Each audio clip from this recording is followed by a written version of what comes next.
तो मूवी के स्टार्ट होते ही हमें एक लेडी दिखाई जाती है जो कि मैजिक करके पूरे सॉल्स को कैद करती थी। उस वक्त वो लेडी जमीन को खोद रही होती है। वहाँ से उस लेडी को एक काफी पुराना बॉक्स मिलता है और उस बॉक्स पर स्नेक का एक सिंबल था। फिर वो लेडी वहाँ पर मैजिकल स्पेल्स बोलने लगती है। फिर जब वो अपने मैजिक को पूरा कर लेती है तब वो उस बॉक्स को अपनी कार में रख कर वहाँ से चली जाती है। इसके बाद हम देखते हैं एक लड़के को जो कि अपने एक फ्रेंड के साथ एक रेस्टोरेंट में आया होता है। उस लड़के की फ्रेंड उस रेस्टोरेंट में जॉब करती थी और उस लड़की का नाम था ईडन। ईडन और उसके फ्रेंड की आपस में नाराजगी चल रही थी, इसीलिए वो आपस में बात नहीं करते थे। तभी हम देखते हैं एक आदमी को जो कि अपने ट्रक के साथ उस रेस्टोरेंट में आया था और उस ट्रक वाले आदमी का नाम होता है रे। रे अपना खाना पैक करवा के वहाँ से चला जाता है। काम से फ्री हो लेने के बाद ईडन अपने घर के लिए जा रही होती है। तभी ईडन को फॉलो करते हुए उसका बेस्ट फ्रेंड भी वहाँ पर आ जाता है। वो दोनों एक ब्रिज पर खड़े होकर बातें कर रहे होते हैं और तभी वहाँ पर वही ट्रक वाला आदमी यानी रे आ जाता है। रे उस ब्रिज को क्रॉस कर रहा होता है। ठीक बिल्कुल वहाँ पर वो लेडी भी अपनी कार लेकर आ रही होती है जो कि मैजिक किया करती थी, जिसे हमने मूवी के स्टार्ट में भी देखा था, जिसके पास वो बॉक्स भी था। तभी वो लेडी सामने आने वाले ट्रक को देख रही होती है जिससे उसकी कार का बैलेंस खराब हो जाता है और उसकी कार ब्रिज से नीचे गिरने वाली होती है। रे उस लेडी की हेल्प करते हुए उसे कार से बाहर निकालता है। इस एक्सीडेंट की वजह से उस लेडी को काफी चोट आई थी। वो लेडी बार बार रे को ये कह रही होती है कि उस बॉक्स को जल्दी से कार से बाहर निकाल दो। फिर रे उस बॉक्स को कार से बाहर निकालने के लिए कार में जाता है, लेकिन वो बॉक्स अपने आप से ही ओपन हो जाता है और उसमें से एक बड़ा सा स्नेक बाहर आकर रे को काट लेता है। अब क्योंकि वो कार ब्रिज के बिल्कुल कॉर्नर पर थी, इसीलिए वो कार ब्रिज से पूल में जाकर गिरती है। उस बॉक्स में और भी बहुत सारे छोटे छोटे स्नेक्स थे जो कि उस बॉक्स में से अब सारे ही आजाद हो चुके थे और वो सारे स्नेक एक एक करके रे को काटने लगते हैं। तब रे कार समेत उस पूल में डूबकर मर जाता है। इसके बाद वहाँ पर पुलिस और पूरी रेस्क्यू टीम आ जाती है और वो पूल से रे की डेड बॉडी को बाहर निकालते हैं और जिस लेडी की वो कार थी उसकी भी अब डेथ हो चुकी थी। कुछ देर गुजर जाने के बाद वहाँ पर एक लड़की आती है जिसका नाम होता है सीसी और सीसी मरने वाली लेडी की ग्रैंड डॉटर थी। सीसी सेफ्टी के तौर पर अपनी ग्रैंड मदर का एक लॉकेट अपने पास रख लेती है और वो पुलिस से उस बॉक्स के बारे में पूछती है जो कि उसकी ग्रैंड मदर की कार में था। सीसी की शक्ल देखकर ऐसा लग रहा था कि कोई गड़बड़ है और वो काफी डरी हुई थी। अब क्योंकि अपनी ग्रैंड मदर की डेथ की वजह से सीसी काफी सदमे में थी, इसीलिए पुलिस उसे उसके घर पर ले आती है। इसके बाद हम देखते हैं कि रे की डेड बॉडी को चेक करने के लिए एक जगह पर लाया जाता है और रे की बॉडी का एग्जामिन करने के बाद पोस्टमार्टम भी करना था। रे की डेड बॉडी के पास एक आदमी खड़ा था और उसी ने ये सब कुछ करना था, लेकिन तभी उस आदमी को किसी की कॉल आ जाती है। कॉल सुनने के बाद जब वो आदमी रे की डेड बॉडी वाले रूम में आता है तो वो देखता है कि वहाँ से रे की डेड बॉडी गायब हो गई है। वो रे की डेड बॉडी को वहाँ पर हर जगह ढूंढता है, लेकिन उसे डेड बॉडी कहीं पर भी नहीं मिलती। फिर हम देखते हैं कि एक पुलिस ऑफिसर रे के ट्रक को उसके घर पर छोड़ने आता है, लेकिन तभी उस पुलिस ऑफिसर को वहाँ पर किसी की मौजूदगी का एहसास होता है और जब वो पुलिस ऑफिसर टर्न करता है तो वहाँ पर कोई और नहीं बल्कि रे होता है। कुछ सोचने समझने से पहले ही रे एक रॉड से उस पुलिस ऑफिसर पर अटैक कर देता है और उसे जान से मार डालता है और बाद में उसके ब्लड से उसके फोरहेड पर सांप का एक सिंबल बना देता है। इसके बाद हम देखते हैं कि ईडन अपनी बेस्ट फ्रेंड से दोबारा मिल रही है। वो अपने फ्रेंड को बताती है कि एक्सीडेंट की वजह से और अपनी ग्रैंड मदर को खो देने की वजह से सीसी उस दिन काफी डरी हुई थी, इसीलिए हमें उसके पास जाना चाहिए, उससे मिलना चाहिए। अब क्योंकि बिजी होने की वजह से ईडन का फ्रेंड उसके साथ नहीं जाता, तब ईडन अपने एक मेल और एक फीमेल फ्रेंड के साथ सीसी के घर पर जाती है और वो सीसी से पूछते हैं कि तुम इतना क्यों डरी हुई थी उस दिन और तुम अजीब सा बिहेव भी कर रही थी। और यहाँ पर सीसी उन्हें सारी बात बता देती है कि मेरी ग्रैंड मदर बुरे सॉल्स को कंट्रोल करके उन्हें कैद कर सकती थी और उन्होंने 13 बुरे स्पिरिट्स को सांपों के रूप में उस बॉक्स में बंद करके रखा हुआ था। बाद में मेरी ग्रैंड मदर ने उस बॉक्स को दफना दिया, लेकिन बाद में वहाँ पर कोई खुदाई हुई और उस बॉक्स को बाहर निकाल दिया। फिर मेरी ग्रैंड मदर उस बॉक्स को कहीं और पर शिफ्ट करने जा रही थी,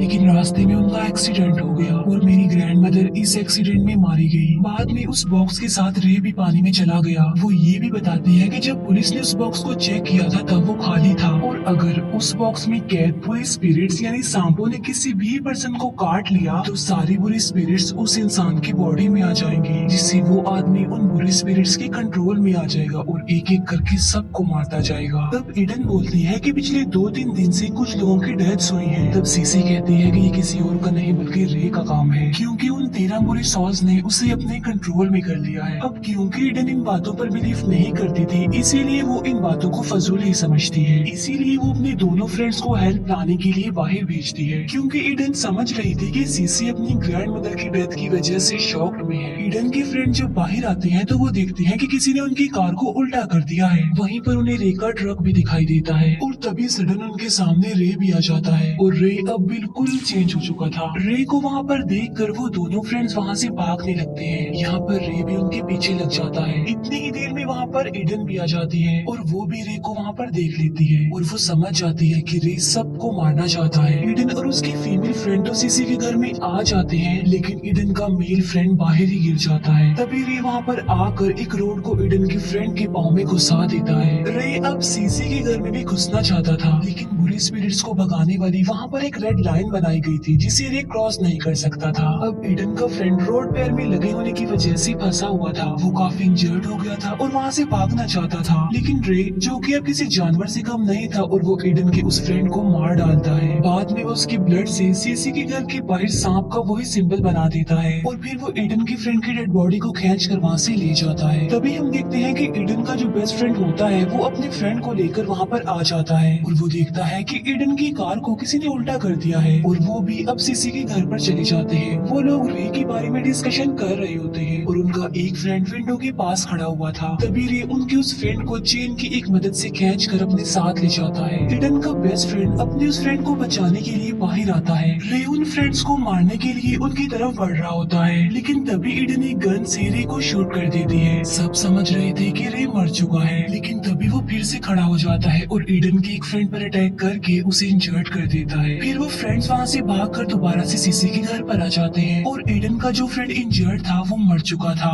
वो लोग वहाँ पर बुरी तरह से फंस चुके थे और काफी परेशान थे और वहाँ से निकलना चाहते थे। फिर ईडन सीसी से पूछती है कि अब इस जानवर यानी रे को रोका कैसे जाए, जिस पर सीसी कहती है कि हमें रे की बॉडी से उन बुरे स्पिरिट्स को निकालने के लिए ब्लैक मैजिक करना पड़ेगा। लेकिन अफसोस की बात तो ये है कि मैं अच्छे से ब्लैक मैजिक नहीं जानती हूँ। वो कहती है लेकिन मुझे एक दूसरा तरीका पता है जिसके लिए एक जिंदा और एक मरे हुए इंसान की जरूरत होती है। तब वो रिचुअल अपने मरे हुए फ्रेंड की बॉडी पर करने का डिसीजन लेते हैं। तब सीसी के साथ सब मिलकर वो रिचुअल परफॉर्म करते हैं। तभी हम देखते हैं कि रे अपने टो ट्रक से घर को बांध कर खींचने लगता है, जिससे ईडन के दो फ्रेंड्स बाहर खींचे चले जाते हैं। सीसी भी वहाँ पर बुरी तरह से फंसी हुई थी। ईडन उसे निकालने की काफी कोशिश तो करती है, लेकिन वहाँ पर रे आ जाता है। तभी सीसी एक नाइफ से रे की बॉडी पर स्टैब करती है, जिससे रे को चोट लगती है। इसका मतलब ये है कि रिचुअल अपना असर दिखा रहा था, लेकिन इसके बावजूद भी सीसी रे को रोक नहीं पाती। इसीलिए रे एक बड़े चाकू से सीसी पर स्टैब करके उसे मार डालता है। तभी वहाँ पर ईडन के दो फ्रेंड्स अपनी जीप लेकर आ जाते हैं। फिर वो तीनों उस जीप में बैठकर वहाँ से निकल जाते हैं, लेकिन उनके पीछे रे भी पड़ा हुआ था। फिर रे एक चेन की मदद से ईडन की फीमेल फ्रेंड को पकड़ लेता है। ईडन अपने फ्रेंड को बचाने की काफी कोशिश करती है, लेकिन सामने एक ट्री आ जाता है, जिससे टकराने की वजह से ईडन की वो फीमेल फ्रेंड मारी जाती है। अब सिर्फ ईडन और उसका बेस्ट फ्रेंड ही सर्वाइवर थे और वो वहाँ से निकलने की कोशिश करते हैं, लेकिन आगे जाकर वो देखते हैं कि रास्ता बंद है, इसीलिए वो जंगल की तरफ भागने लगते हैं और यहाँ पर रे भी उनके पीछे पड़ा हुआ था। फिर जब वो चेक करते हैं तो रे उन्हें कहीं भी नजर नहीं आ रहा होता। फिर वो दोनों आगे बढ़ ही रहे होते हैं कि उनके सामने रे आ जाता है और यहाँ पर ईडन का बेस्ट फ्रेंड रे का मुकाबला करता है बहादुरी से और वो ईडन को कहता है कि वो वहाँ से जल्दी से भाग जाए। फिर ईडन भागते भागते एक कब्रिस्तान तक आ जाती है। जब वो वहाँ पर देखती है तो उसे रे और उसका फ्रेंड कहीं पर भी नजर नहीं आ रहे होते। फिर ईडन देखती है कि वहाँ पर सांप के दो सिंबल थे जिन्हें रे ने बनाया था वहाँ पर, और वहाँ पर उन सब लोगों की डेड बॉडीज भी मिल जाती है जो पिछले कुछ अरसे से मर रहे थे और मिसिंग थे। तो वहाँ पर ईडन को किसी की आहट महसूस होती है। तब वो जल्दी से जान बचाने के लिए उन डेड बॉडीज में ही छुप जाती है और वहाँ पर कोई और नहीं बल्कि रे था और रे वहाँ पर ईडन की बेस्ट फ्रेंड की डेड बॉडी को फेंकता है। ईडन दिखती है कि उसके बेस्ट फ्रेंड के सर पर चाकू से स्टैब किया गया है, यानी इसका मतलब ये है कि वो भी मर चुका है। उसकी डेड बॉडी देखकर ईडन काफी दुखी हो जाती है। फिर वो एक नाइफ लेकर रे पर अटैक करने के लिए आगे बढ़ती है, लेकिन रे उसका हाथ पकड़कर उसे ऐसा करने से रोक देता है। तब ईडन की नजर करीब पड़ी हुई वाइन की एक बोतल पर पड़ती है और अब रे